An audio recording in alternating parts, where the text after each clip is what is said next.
ये अच्छी बात है कि गरीब को राशन मिले और राशन के साथ साथ गरीबों को जो भोजन मिले वो न्यूट्रिशन हो जिसके अंदर।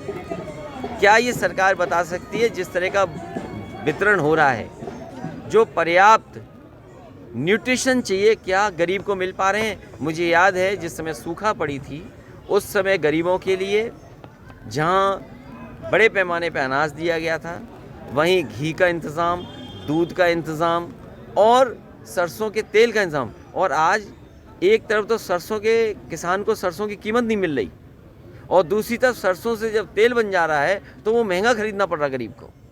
ये दोहरी मार अगर कोई मार रहा है तो वो भारतीय जनता पार्टी गलत नीतियाँ। आपका जो गठबंधन तमाम विभिन्न दलों से हो रहा है उसको लेकर के भारतीय जनता पार्टी में खासी बेचैनी देखी जा रही है और आपके गठबंधन को माफियावादी गठबंधन करार दिया जा रहा है। कानून मंत्री ऐसा बोल रहे हैं, लेकिन इसके विपरीत भारतीय जनता पार्टी में तमाम सहयोगी संगठन शामिल हैं और मुकाबला कर रहे हैं। भारतीय जनता पार्टी और भारतीय जनता पार्टी की सरकार को उत्तर प्रदेश की जनता इस बार हटाने जा रही है। उत्तर प्रदेश में बदलाव होने जा रहा है। उत्तर प्रदेश में भारतीय जनता पार्टी का सफाया होगा क्योंकि किसान, नौजवान और व्यापारी और हर वर्ग के लोग इस सरकार से दुखी हैं। डिप्टी सीएम कह रहे हैं कि लाल टोपी और जालीदार टोपी के अपराधियों को इस बार जनता माफ़ नहीं करेगी, इस तरह के स्टेटमेंट आ रहे हैं। भारतीय जनता पार्टी के अपने ही लोगों ने, उनके अपने ही लोगों ने एक को पैदल कर दिया और भारतीय जनता पार्टी के उन्हीं के लोगों ने एक को स्टूल पर बैठा दिया। ये भारतीय जनता पार्टी की अंदरूनी लड़ाई है। अंदरूनी लड़ाई की वजह से बहुत सारे लोगों की भाषा बदल रही है। वो जानते हैं कि जनता इस बार भारतीय जनता पार्टी को हटाएगी। बार बार ये कहा जा रहा है मंच से कि अब कोई कार्यक्रम का अगर हम उद्घाटन करने जाते हैं तो अखिलेश जी कह देते हैं कि अब हम इसका पहले ही कर चुके हैं शिलान्यास। आप मुझे ये सवाल जब आपने पूछा है बीजेपी से वजह, कम से कम आपको निष्पक्ष होकर के बताना चाहिए। आप बताइए, इटावा की जेल का उद्घाटन हुआ, किसकी सरकार का बनाया हुआ है? लाइन सफारी में थोड़ी बहुत पटिया लगाई, बताइए किसकी सरकार की बनी हुई है? तो इटावा ही में 2 योजना हैं। आप इटावा के पत्रकार हैं, इटावा के पत्रकारों बताओ अभी तक उन्होंने अपना दिया हुआ किस काम का उद्घाटन किया? अगर एक काम बता दीजिए हमें आप लोग, और फिर हम दूसरे प्रदेश की बता दें। ये जो एक्सप्रेस वे बन रहे थे ये समाजवादी सरकार के बने हुए हैं और कम से कम भारतीय जनता पार्टी को हमारे और आपके सामने झूठ बोल लें। हम और आप तो कोई भगवान तो है नहीं, कम से कम भगवान को देख करके उन्हें झूठ नहीं बोलना चाहिए। ऐसा कहा जा रहा है कि आपकी जो विजय यात्राएं शुरू हुई उत्तर प्रदेश में, उसको लेकर के कृषि कानून वापस लिए गए और पश्चिम यूपी के किसानों के साथ साथ में प्रदेश भर के किसानों को अपने पक्ष में करने ये कानून पहले वापस ले लेने चाहिए थे बीजेपी को। सरकार को अगर ये पहले कानून वापस ले लेते तो 600 से और 700 के लगभग किसानों की जान नहीं जाती, इतना लंबा आंदोलन नहीं होता।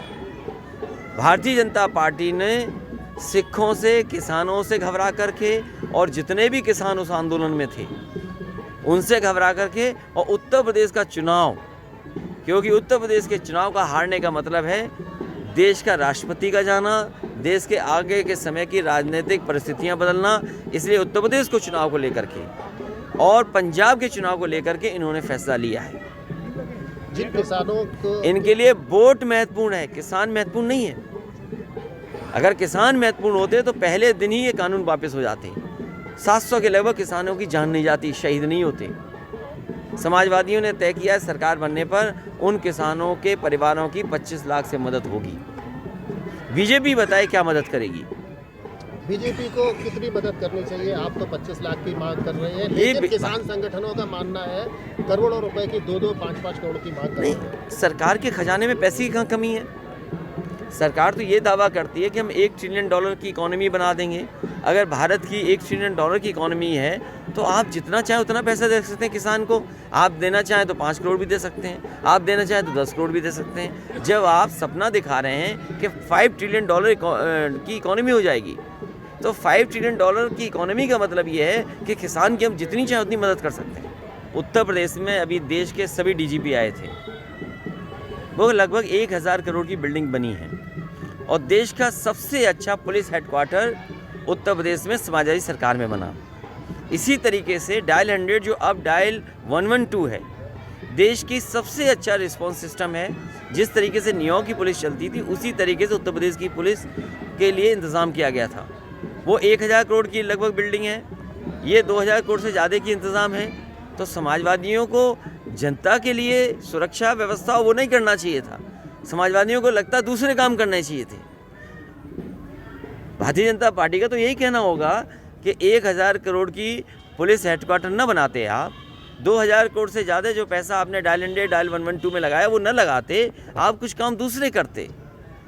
जिस सरकार ने इतने बड़े काम दिए हों वो खोखले कैसे हो सकते हैं? खोखले वो लोग हैं जिन्होंने 2 दिन की मीटिंग की, रात भर सोए, खाना वहाँ खाया, सब डीजीपी ने तारीफ़ की, तो उन्हें वो तारीफ़ नहीं दिखाई दे रही है। अच्छा, बनारस तो कोई में आज- डीजीपी खोखली तारीफ़ नहीं करेगा। बनारस में आज प्रधानमंत्री हैं और 1 महीने का कार्यक्रम वहाँ रखे जा रहे हैं। बहुत अच्छी बात है, 1 महीना नहीं, 2 महीना, 3 महीना वहीं रहें, अच्छी बात है। वो जगह रहने वाली है, आखिरी समय पर वहीं रहा जाता है बनारस में। हमसे जुड़े रहने के लिए हमारे YouTube चैनल को सब्सक्राइब करें और नई वीडियो की नोटिफिकेशन के लिए बेल आइकॉन को दबाएं। अगर आप ये वीडियो Facebook पर देख रहे हैं तो लाइक जरूर करें और ज्यादा से ज्यादा शेयर करें। धन्यवाद।